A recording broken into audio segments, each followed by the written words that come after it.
Hello everyone, welcome back to my YouTube channel. जितने भी नया स्टूडेंट है इस चैनल पर पहली बार आए हुए हैं, चैनल को लाइक शेयर एंड सब्सक्राइब जरूर कर लेंगे और इस क्लास का पीडीएफ आपको टेलीग्राम चैनल पर मिल जाएगा। चलिए बिना टाइम वेस्ट किए हुए हम आज का सेशन स्टार्ट करते हैं। फर्स्ट क्वेश्चन है, the criminal was accused for theft. Accused के बाद जो प्रीपोजिशन आता है वो ऑफ आता है और ब्लेम के साथ फॉर आता है। ब्लेम फॉर एक्यूज ऑफ, तो यहाँ पे ऑफ होगा। ए वाला सही है, ऑन नहीं होगा, अबाउट नहीं होगा, विथ नहीं होगा। एक्यूज्ड के साथ प्रीपोजिशन ऑफ आता है। आरोप, जो आरोपी था, जो क्रिमिनल था, उस पर चोरी का आरोप लगा था। The criminal was accused, passive लिखा हुआ, the criminal was accused of theft, मतलब क्रिमिनल पर आरोप लगाया गया था चोरी का। नेक्स्ट है, I have visited Delhi last year. अगर सेंटेंस में last year, last month, last week, ago, before, yesterday, just now या दैट डे या दैट वीक ये सब आए हुए हैं, तो जो टेंस होगा वो पास्ट इंडेफिनिट में यूज़ होगा। तो यहाँ पे परफेक्ट लिखा हुआ है तो ये गलत है। यहाँ पे होगा पास्ट इंडेफिनिट टेंस या सिंपल पास्ट टेंस। तो सिंपल पास्ट टेंस में पास्ट वर्ब का सेकंड फॉर्म यूज़ किया जाता है, मतलब बी वाला सही है। ये नहीं होगा, ये पास्ट परफेक्ट है, ये भी नहीं होगा और ये भी नहीं होगा। The fiction and non fiction book that I borrowed was interesting. जो फिक्शन और नॉन फिक्शन बुक थी वो क्या थी, उसको मैंने बोरो किया था। वाज इंटरेस्टिंग, वो क्या थी, काफ़ी अच्छी थी। जिसको मैंने लिया था, उधार लिया था, वो कैसी थी, बहुत अच्छी थी। देखो हु और हुम जो होता है ये पर्सन के लिए आता है। तो यहाँ पे दो बुक हैं, बुक की बात हो रही है, मतलब थिंग्स की बात हो रही है। दैट यहाँ पे व्हाट यूज़ नहीं होगा क्योंकि सेंटेंस का मीनिंग गलत हो जाएगा। व्हाट आई बोरोड, ये तो आपको कंफर्म है ना, क्या लिया था, वो बुक लिया था ना मैंने, तो ये यहाँ पे व्हाट का यूज़ नहीं होगा। हुज एक पोजीशन दिखाता है, जैसे कि हुज बुक मतलब किसकी किताब है, हुज पेन किसकी पेन है, ऐसे यूज़ होता है। तो यहाँ पे ये वाला नहीं होगा, हुइच होगा। ये थिंग्स की बात करता है, हुइच जो होता है थिंग्स के लिए आता है। जैसे the fiction and non fiction book which जो बुक हुइच आई बोरोड जो मैंने लिया था वाज इंटरेस्टिंग, वो काफ़ी अच्छी थी। नेक्स्ट है, वन ऑफ द ऑप्शन। जब हम सिलेक्शन का बात करते हैं तो ढेर सारी चीज़ें होनी चाहिए ना, जैसे वन ऑफ द स्टूडेंट्स, मतलब स्टूडेंट्स में से एक। तो यहाँ पे नन ऑफ द ऑप्शंस, मतलब किसी भी ऑप्शंस में से कोई भी नहीं। तो आपको सिलेक्शन दिखाने के लिए पहले तो होना चाहिए ना, सेलेक्ट करने के लिए चीज़ें ढेर सारी होनी चाहिए। तो यहाँ पे नन ऑफ द ऑप्शंस होना चाहिए था, ये गलत है। नन ऑफ द ऑप्शन गलत लिखा हुआ है।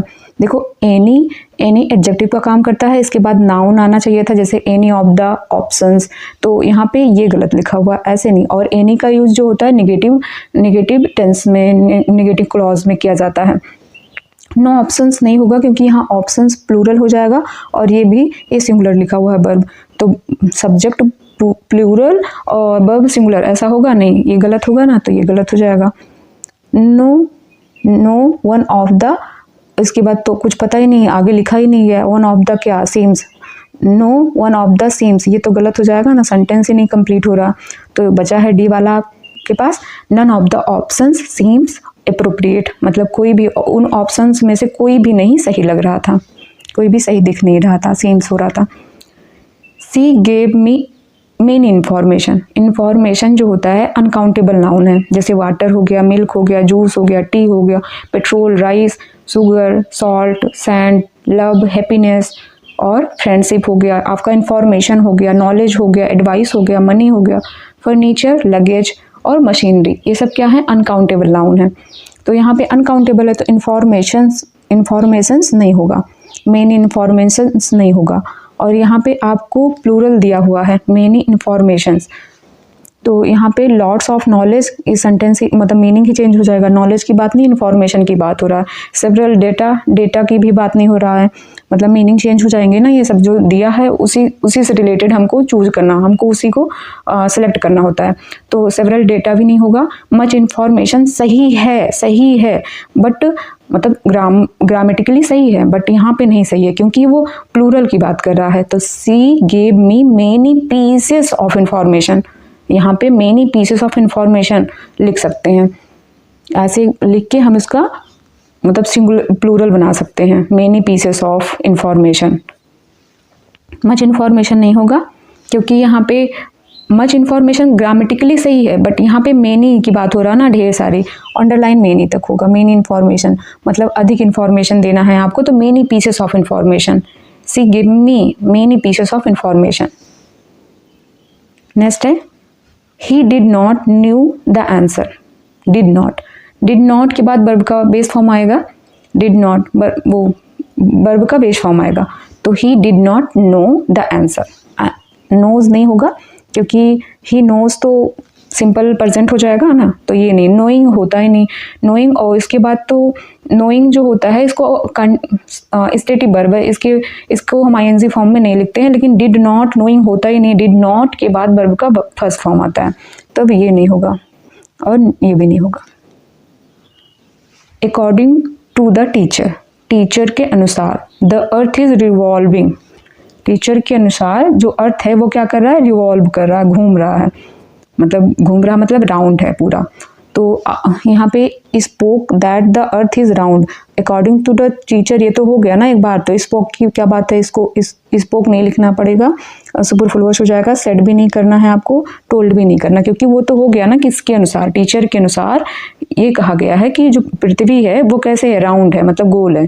पृथ्वी कैसे है, राउंड है। ये सही है क्योंकि टीचर के अनुसार तो बता दिया गया किसके अनुसार, फिर क्यों told the earth was round, ये सब गलत हो जाएगा।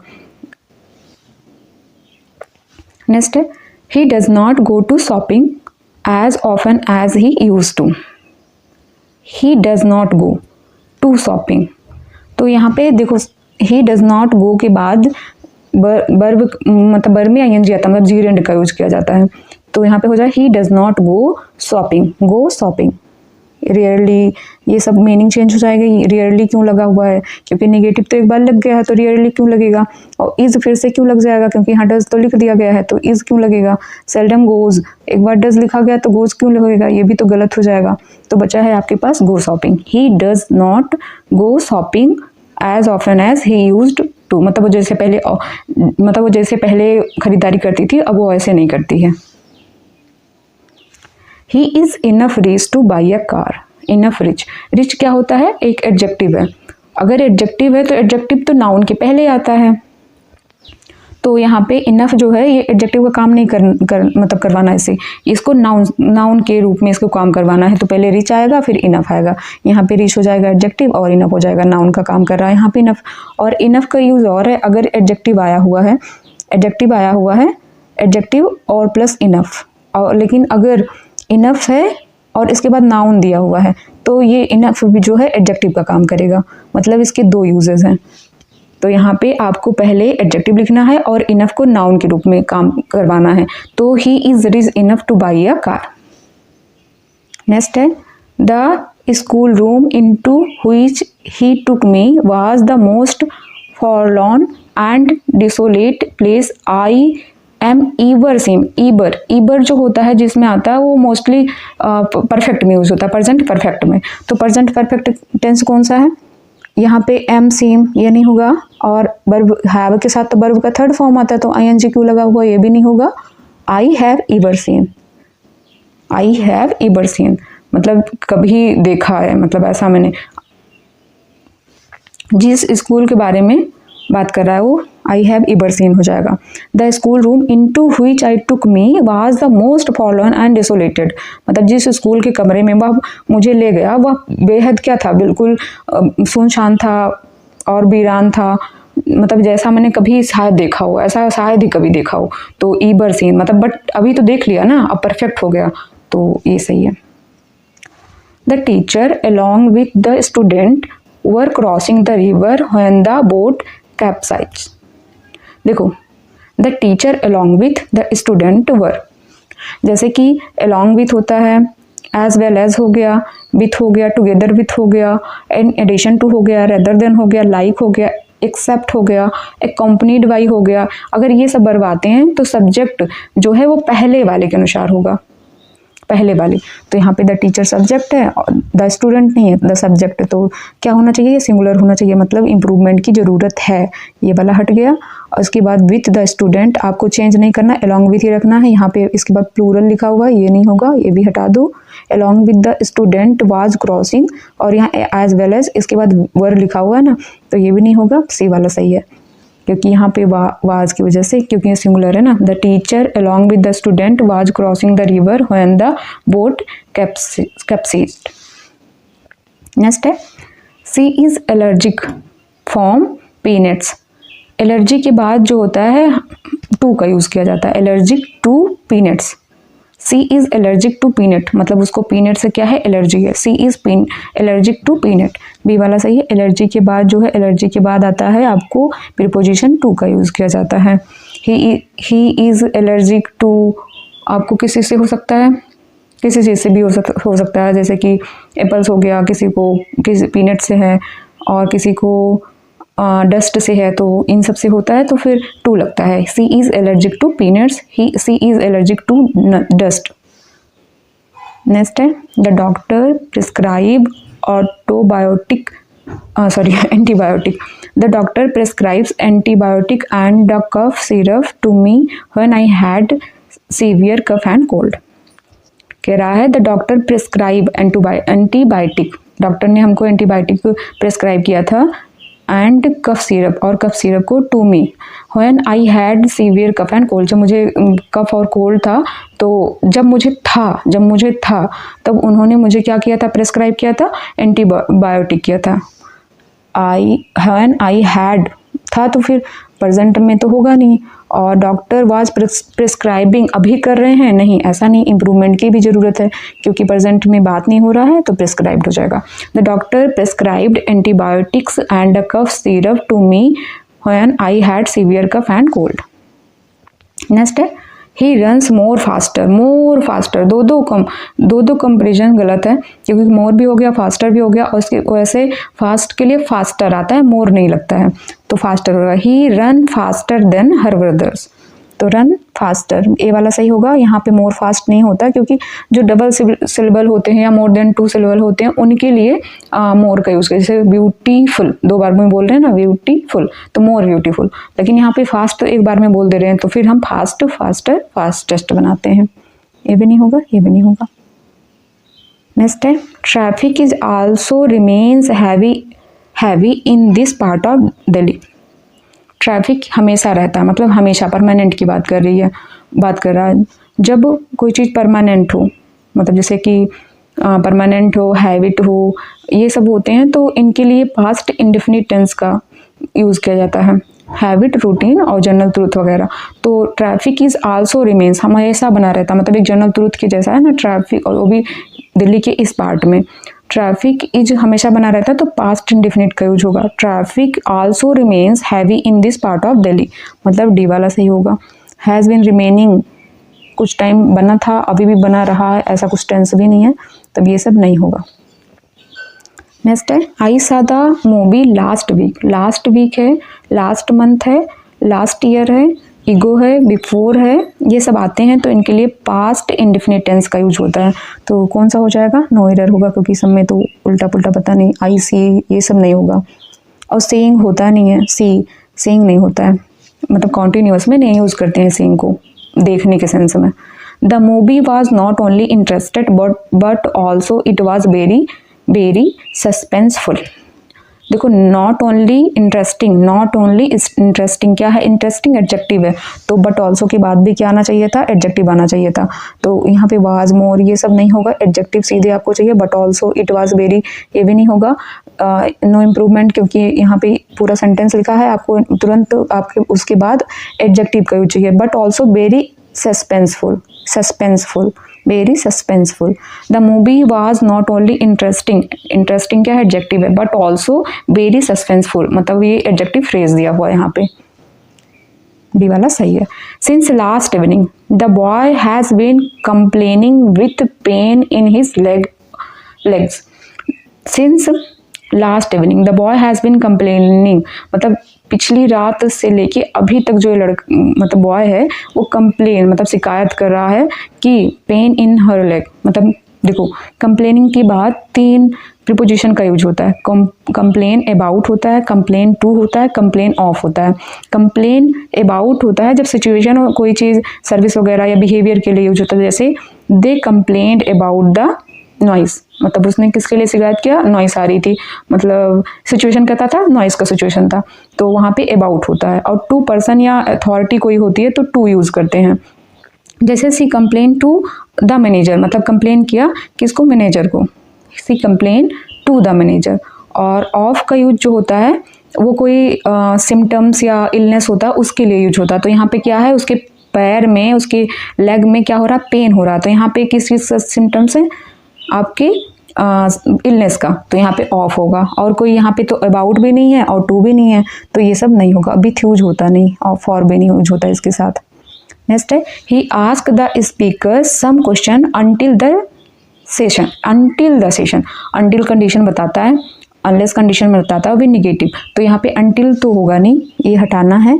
और व्हाइल जो होता है, व्हाइल के बाद एक क्लॉज यूज होता है। क्लॉज मतलब व्हाइल सब्जेक्ट फिर वर्ब फिर ऑब्जेक्ट, आपको सब्जेक्ट वर्ब चाहिए तो व्हाइल नहीं होगा, मतलब ये आप थ्रू नहीं जा रहे हो, आप किसी से during the session. He asked the speaker some question during the session. Next है last evening I have gone. Last evening I have gone नहीं, लास्ट इवनिंग है, लास्ट वीक है, लास्ट ईयर है, ये सब पास्ट इंडेफिनिट में use होते हैं, तो वाज गोइंग नहीं होगा, ये सब नहीं होगा, पास्ट इंडेफिनिट का यूज होगा। Last evening I went to the theatre to see a performance. Next है John was absent from the meeting because he was sick, मतलब जॉन था वो अब्सेंट था कहाँ से, मीटिंग से। John was absent from the meeting because, क्योंकि ही was सिक, क्योंकि वो बीमार था। Nor did he inform anyone, देखो वो अब्सेंट था तो उसको हम करते हैं ना, मतलब जैसे हम ऑफिस से बीमार हो गए और ऑफिस से अब्सेंट हो गए, तो हमको क्या चाहिए, वहाँ पे हमको जाके क्या करना चाहिए था, इन्फॉर्म करना चाहिए था, बट उसने इन्फॉर्म नहीं किया। वो बीमार था, वो अब्सेंट था मीटिंग में, और किस लिए, क्योंकि बीमार था। लेकिन आपको कंट्राडिक्शन मतलब बताना है, कॉन्ट्रास्ट चीज़ें यूज़ करनी है, तो यहाँ पे नॉर नहीं होगा, एंड नहीं होगा, नो बट होगा। कह रहा है John was absent from the meeting because he was सिक, क्योंकि वो बीमार था, बट लेकिन ही डिड नॉट इन्फॉर्म एनीवन, लेकिन उसने किसी को इन्फॉर्म नहीं किया था। कंट्राडिक्शन या कंट्रास्ट चीज़ें बतानी पड़ेगी आपको वहाँ पे। Linguist says that this method helps accelerate language learning. Linguist जो होते हैं वो कहते हैं कि this method helps, this method क्या सिंगुलर है, हेल्प्स एक्सेलरेट। देखो दिस मैथड हेल्प एक्सेलरेटेड, जब यहाँ पे सेज है और सेंटेंस आपको चलना है प्रेजेंट में, तो क्यों इसको आपको मतलब बनाना है पास्ट, नहीं बनाना है। दिस मैथड हेल्प एक्सेलरेट, यहाँ पे हेल्प्स होना चाहिए क्योंकि सिंगुलर सब्जेक्ट सिंगुलर वर्ब, यहाँ पे तो प्लूरल हो गया, ये नहीं होगा। दिस मैथड हेल्पिंग, यहाँ पे तो ऐसा कुछ है नहीं क्योंकि यहाँ पे हेल्पिंग वर्ब है ही नहीं, तो मेन वर्ब डायरेक्ट कैसे लगा देंगे, तो नो इम्प्रूवमेंट होगा। नेक्स्ट है I have no her for many years. I have known her, मतलब मैं उसको काफ़ी टाइम से जानता हूँ, मतलब कई सालों से जानता हूँ। This time she took unusual decision in unprejudiced way. I have known, देखो यहाँ पे सब में I have no her for many year, I have known for many years, I have known for many years, I have known for many years, इतना तो सब में है, और दिस टाइम भी सब में है। अब आगे देखना, सी टेक एन अनयूजुअल अन आ रहा है ना, अन आ की प्रोनाउंसिएशन है, तो ए नहीं होगा, ए नहीं होगा, यहाँ पे एन होगा। एन अनयूजुअल डिसीजन, इसके बाद डिसीजन के बाद फिर है डिसीजन अन, यहाँ पे देखो ए लिखा हो ना, अनप्रेजुडिस, मतलब ये भी रॉन्ग है। अब बचा है बी वाला आपके पास, और आपके पास बचा है डी वाला। आई have known for I have known for her many years. This time she took an unusual decision is an unprejudiced way. और डी वाला I have known for many years. This time she took unusual decision. कैसा, मतलब यहाँ पे तो कोई निश्चित नहीं है ना, डिफिनिट नहीं है कैसा डिसीजन, मतलब कोई एक अनयूजुअल डिसीजन ले लिया था उसने, मतलब डी भी नहीं होगा क्योंकि यहाँ पे फिक्स डिसीजन नहीं है कौन सा डिसीजन ले रहा है, तो बी वाला सही है। मतलब आई have known for her many years, मतलब मैं कई साल से उसको जानता हूँ। दिस टाइम, इस समय, सी टुक एन अनयूजुअल डिसीजन, मतलब उसने इस समय पर एक अनयूजुअल डिसीजन ले लिया है इन एन अनप्रेजुडिस वे में। नेक्स्ट है my mom made her muffins. Muffin एक छोटा केक होगा, तो केक को बोलते हैं केक को। My mom made her muffins but she did not eat none. But none नहीं, क्योंकि ये चल रहा है क्या, निगेटिव ना, निगेटिव में एनी का यूज होता है। एनी है इसमें, नहीं है, एनी इसमें है, नहीं है। सी डिड नॉट, एट नहीं होगा, ईट होगा। सी, क्योंकि डिड नॉट के बाद वर्ब का बेस फॉर्म, मतलब वर्ब का फर्स्ट फॉर्म का यूज होता है, तो she did not eat any. Tide pool is a isolated, ah नहीं, एन आइसोलेटेड, जिसमें ए है उसको हटा दो, इसमें है ही नहीं, होना चाहिए ना। Tide pool is a isolated pocket of water, मतलब एक आइसोलेटेड पॉकेट है, तो आ होना चाहिए, ये भी नहीं होगा, एक में ये है तो ये सही है। A tide pool is an isolated pocket of water that is formed when sea water becomes trapped as the tide goes out. Next है he behaves, वो ऐसे behaves करना मानो he were a king, मानो कि वो राजा हो। he behaves, तो if नहीं, as if, मानो he behaves as if यहाँ पे तो है ही नहीं, इम्प्रूवमेंट तो करना है, तो बिल भी नहीं होगा, कुड भी नहीं होगा, ये भी नहीं, बिहेव्स होता है, प्रेजेंट इंडेफिनिट का यूज करते हैं। He behaves as if he were a king. Next है what do you like to do on your free days other than to watching movies. Other than के बाद वर्ब में ING मतलब जीरेंड का use होता है, नाउन का यूज़ होता है और प्रोनाउन का यूज़ होता है।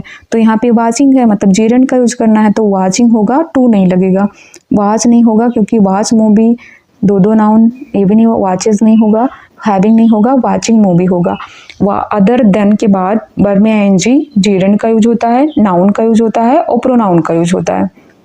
नेक्स्ट है be would be must us next week. Would be must, मतलब देखो वुड बी के मीट, वर्ब का फर्स्ट फॉर्म चाहिए, इसको हटा दो। Would be met us next week, और वुड बी मीट नहीं, वुड बी मीटिंग, या वर्ब का थर्ड फॉर्म होगा, या तो वर्ब का थर्ड फॉर्म होगा, या तो वर्ब का आईएनजी फॉर्म होगा, या तो फ्यूचर कॉन्टिन्यूअस में होगा, या तो पैसिव में होगा। ठीक है। फिर बचा है अब दो, तो कह रहा है he would be meet us next week, वह अगले सप्ताह हमसे मिलेगा। तो यही मीनिंग देना है आपको कि वह अगले सप्ताह हमसे मिलेगा। तो वुड बी मेट नहीं होगा क्योंकि अभी वो हुआ नहीं है, इसी के सेंटेंस में ये हो जाएगा कॉन्टिन्यूअस, फ्यूचर कॉन्टिन्यूअस का यूज करना है आपको यहाँ पे। He will be meeting us next week, अभी अगले वीक, अगले सप्ताह, नेक्स्ट वीक मतलब आगे वाले सप्ताह में वो मुझसे मिलेगा, फ्यूचर कॉन्टिन्यूअस का है, वह हमसे अगले सप्ताह मिलेगा, फ्यूचर कॉन्टिन्यूअस में। While I was waiting for Asha for shopping. While waiting के बाद आता है इन्फिनेटिव टू, तो जैसे कि वेटिंग टू शॉप, इसके बाद देखो टू शॉपर, ये नहीं होगा, टू सी शॉपिंग नहीं, टू होल्ड शॉप नहीं, एक ही लग रहा है कि ये टू शॉप होगा। और वैसे वेट टू शॉप होता है, वेटिंग के बाद इन्फिनेटिव टू आता है, टू के बाद आपके बाद वर्ब का first form.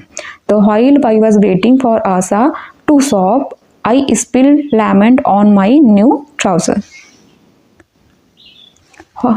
Weather she wishes to relocate मतलब स्थानांतरित कर जाना, रिलोकेट टू मुंबई मतलब चाहे वह मुंबई में स्थानांतरित होना चाहे, और कंटिन्यू टू लिव हियर या तो मतलब लगातार यहीं रहना चाहे।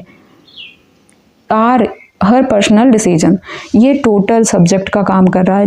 अब आप एक बार सोचो, ये टोटल क्या कर रहा है, सब्जेक्ट का काम यहाँ तक, ये सब्जेक्ट का काम पूरा टोटल ये क्या कर रहा है, सब्जेक्ट का काम कर रहा है, यहाँ से लेके यहाँ तक, हर तक। क्योंकि कह रहा है whether she wishes to relocate to Mumbai और कंटिन्यू टू लिव हेयर, चाहे वो मुंबई से स्थानांतरित होना चाहे या यहीं रहना चाहे, यह उसका डिसीजन है।